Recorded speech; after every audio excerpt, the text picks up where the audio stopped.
Perfecto, entonces hoy básicamente le vamos a hablar acerca del síndrome preeclampsia-eclampsia.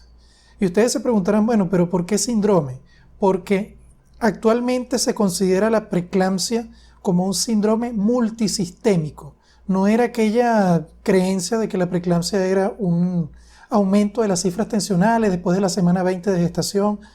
No, actualmente la visión de la preeclampsia es otra y se considera un síndrome multisistémico caracterizado por alteraciones a nivel endotelial producto de una alteración a nivel de la placentación, que trae como consecuencia una serie de eventos, una cascada de eventos fisiopatológicos que desencadena sintomatología clínica después de la semana 20 de gestación, caracterizada por hipertensión, trastorno de coagulación, falla renal, hepática, trastornos a nivel cerebral, que condicionan un problema serio para la salud de la madre y de lo que es el feto del producto. Entonces es importante ver esta visión amplia de lo que es la preeclampsia y no solamente quedarnos con que es el aumento de la tensión después de la semana 20 de gestación. Tengan esto siempre en cuenta. Antes de hablar de lo que es los eventos etiopatogénicos de la preeclampsia, es importantísimo establecer lo que es la placentación y cómo ocurre normalmente para poder posteriormente entender los eventos etiopatogénicos que desencadenan toda esta cascada fisiopatológica de la preeclampsia. Entonces, en el primer trimestre del embarazo, y estamos hablando a partir más o menos de la semana 9 de gestación, el trofoblasto, que es un tejido ectodérmico que se origina a nivel del blastocisto, una capa especializada de celular, va a comenzar a migrar hacia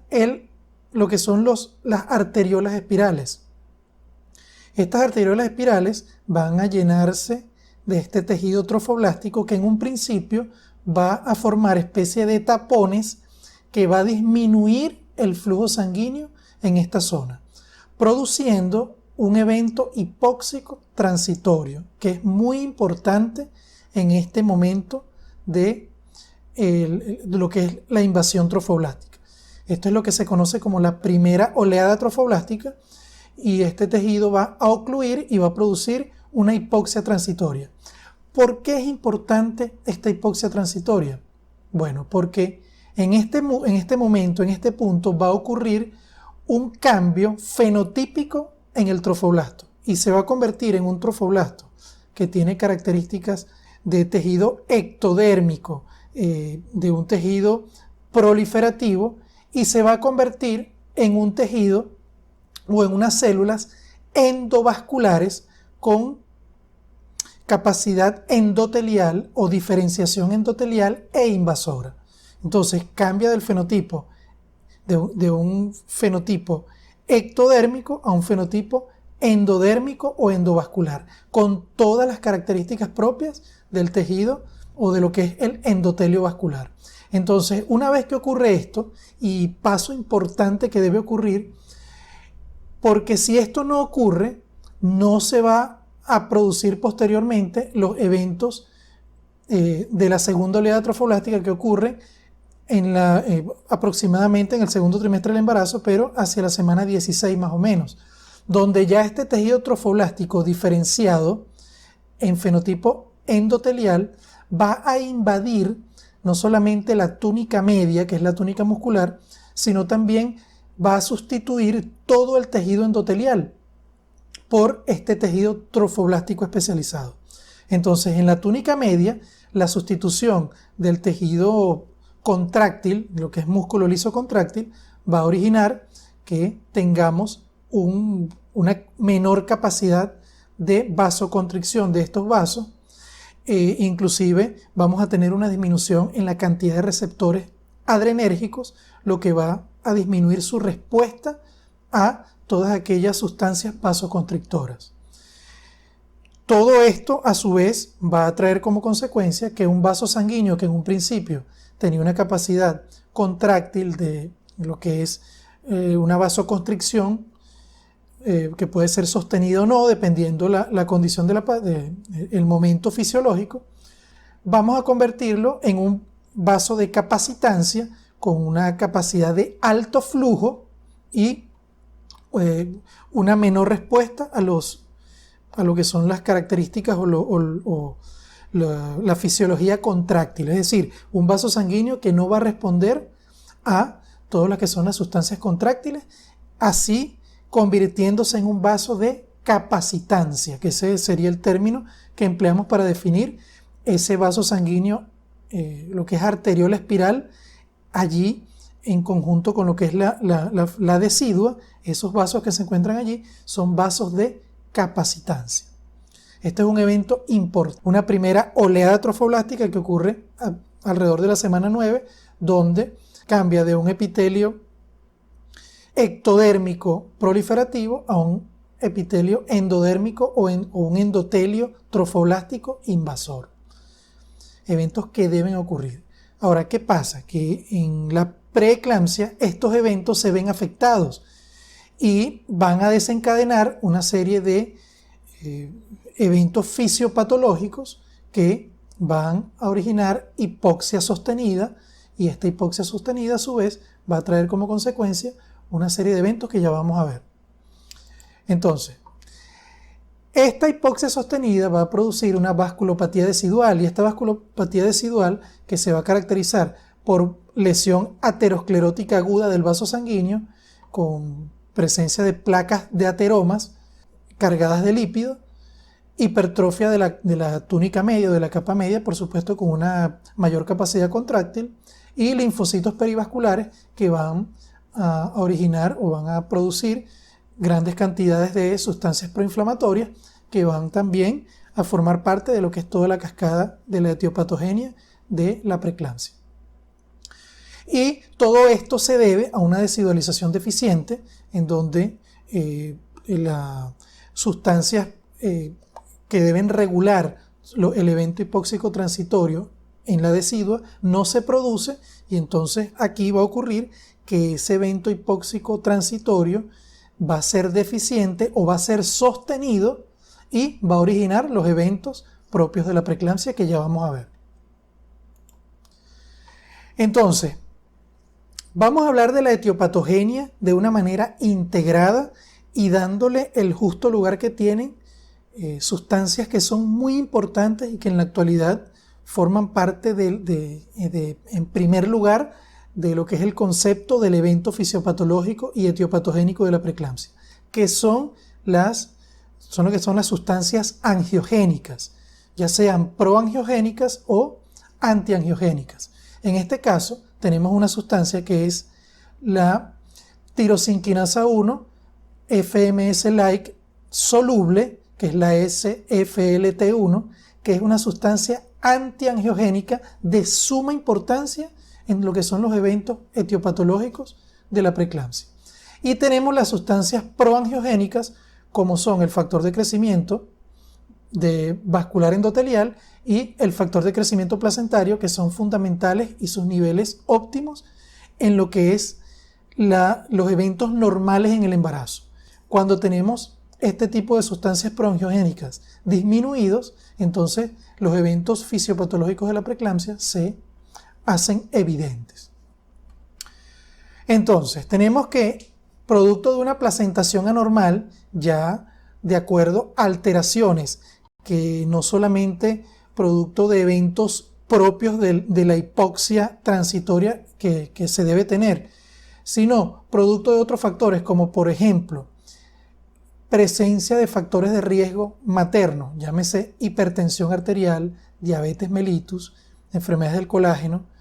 que producen ya un evento hipóxico o una alteración importante en lo que es la vasculatura de las arteriolas espirales ya antes del embarazo. Esto condiciona a que el evento hipóxico sea persistente, afectando de manera significativa lo que es la segunda oleada trofoblástica.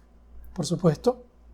esto traerá como consecuencia alteraciones en el cambio del fenotipo epitelial al fenotipo endotelial. De igual manera, tenemos que la alteración en el cambio de lo que es las células NK o Natural Killer uterinas, que ya tienen una especialización producto de un evento inmunológico en el cual la madre acepta lo que es el complejo mayor de histocompatibilidad C, que está compuesto por esos antígenos paternos que forman parte del aloinjerto fetal, vamos a decirlo así. Recuerden que el trofoblasto tiene en su composición genética parte de la madre y parte del padre. Entonces, el reconocer de manera adecuada por parte del sistema inmunológico materno este sistema mayor de histocompatibilidad C va a traer como consecuencia que haya un cambio de los natural killer uterinos que puedan ser recibidos por sus receptores y tener una placentación normal. Pero en el caso de que esto no ocurra, entonces estos natural killer más bien van a afectar lo que es la placentación normal, trayendo como consecuencia que exista esta anomalía en lo que es el cambio de un fenotipo epitelial a un fenotipo endotelial. También tenemos lo que es el desbalance, que esto también tiene que ver con el sistema inmunológico, de lo que son el cambio de los linfocitos T a linfocitos T helper. Generalmente, el cambio normal que ocurre en el embarazo es que exista mayor cantidad de linfocitos T helper 2 por encima de los 1. Y esto va a traer como consecuencia que la interleuquina 10 sea o esté en mayor cantidad, que es una interleuquina antiinflamatoria, por encima y contrarrestando lo que son las interleuquinas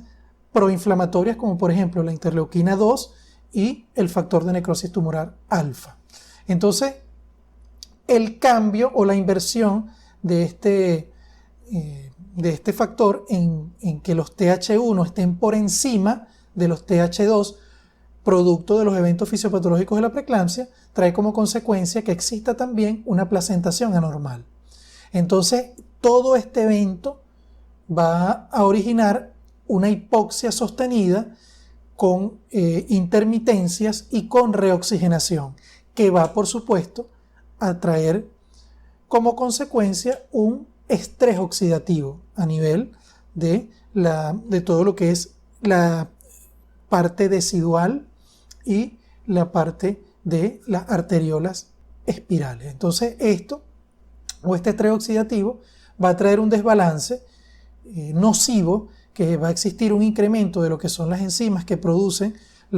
todas aquellas sustancias reactivas al oxígeno y van a estar muy por encima de los antioxidantes. Entonces, este evento va a originar un aumento en la transcripción de la FLT1 soluble. Y esta LT1 soluble, a su vez, va a disminuir la cantidad de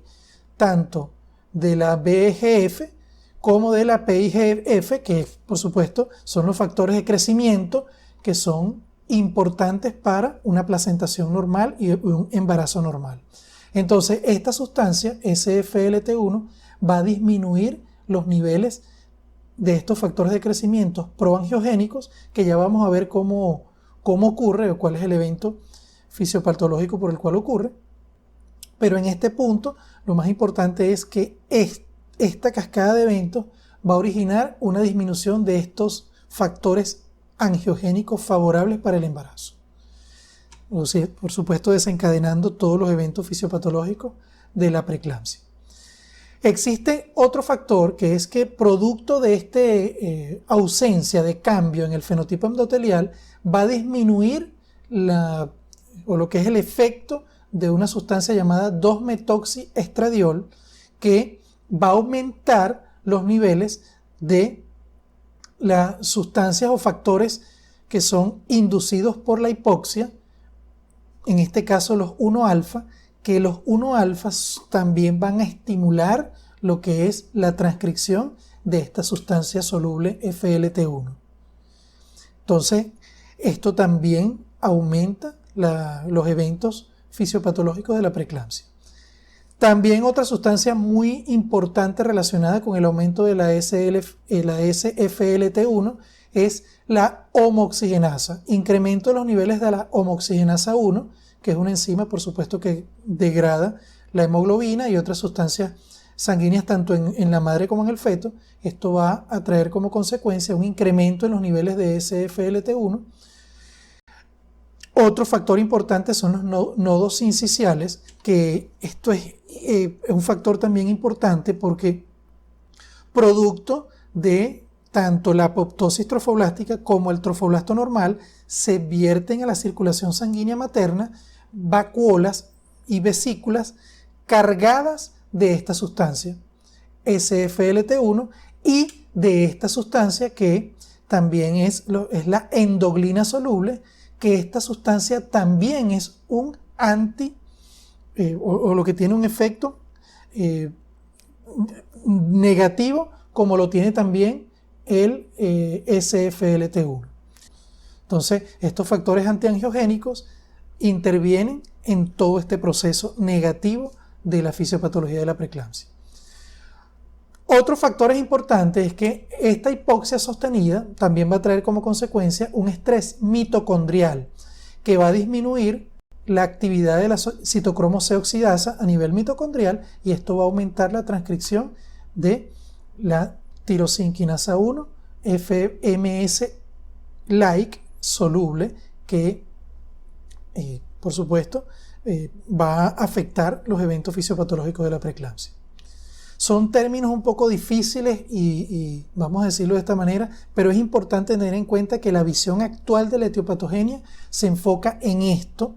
y no sencillamente en aquello que se decía, bueno, los factores inmunológicos, los factores proinflamatorios por encima de los antiinflamatorios. No, aquí es algo mucho más profundo, que es importante que ustedes tengan noción acerca de esto, porque es el modelo actual de lo que es la etiopatogenia de la preeclampsia. Entonces, tenemos estas dos sustancias que se ven incrementadas durante los eventos previos a la aparición de sintomatología clínica. Otra cosa que se presenta producto del estrés o de la hipoxia como tal es el estrés en el retículo endoplásmico, y esto está directamente relacionado con lo que es la apoptosis tanto de las células deciduales como la del trofoblasto. Esto también como parte de las nuevas teorías acerca de lo que es el evento fisiopatológico de la preeclampsia, y esto trae como consecuencia un incremento de la producción de factores proapoptóticos como la ATF4 y ATF6, que son potentes inhibidores de lo que es el factor de crecimiento placentario. Por supuesto, esto trayendo como consecuencia una estimulación de los eventos fisiopatológicos de la preeclampsia. Entonces, tenemos un sistema integrado en una primera etapa donde ocurre, producto de la placentación anormal, un evento hipóxico sostenido. Ahora, en una segunda fase, ¿ok?, que vamos a ver posteriormente, van a ocurrir lo que son los eventos ya fisiopatológicos propiamente dichos, producto de este evento anterior. Pero antes de hablarles de eso, quiero mencionarles cuál es el mecanismo de acción de estas sustancias solubles, porque actualmente tienen un valor fundamental en todos los estudios acerca de la preeclampsia. Inclusive la medición de estas sustancias se están haciendo en la actualidad para tener factores predictores. Entonces, normalmente en la membrana de la célula endotelial se encuentra un receptor de tirosinquinasa 1 FMS-like. Este es un receptor, y este receptor normalmente va a captar en la membrana lo que es los factores proangiogénicos. De igual manera, tenemos un receptor de membrana para la endoglina que va a recibir otros factores proangiogénicos. Pero ¿qué pasa? Que cuando se aumenta la producción por aumento de la transcripción de estos receptores solubles, ellos se van a ir hacia la circulación materna, o estas sustancias van a estar allí en la circulación materna y van a captar todos estos factores proangiogénicos, como la TGF-B1, por ejemplo, como los factores proangiogénicos como la VEGF, y así como también el factor de crecimiento placentario, van a ser captados en la circulación y van a impedir que se unan a los receptores de membrana, por supuesto trayendo como consecuencia una serie de eventos catastróficos a nivel del endotelio y originando todo el evento fisiopatológico de la preeclampsia. Entonces, fijen bien estas dos sustancias, lo que es la tirosinquinasa 1 FMS-like soluble y las endoglinas solubles, como factores fundamentales en la etiopatogenia de la preeclampsia.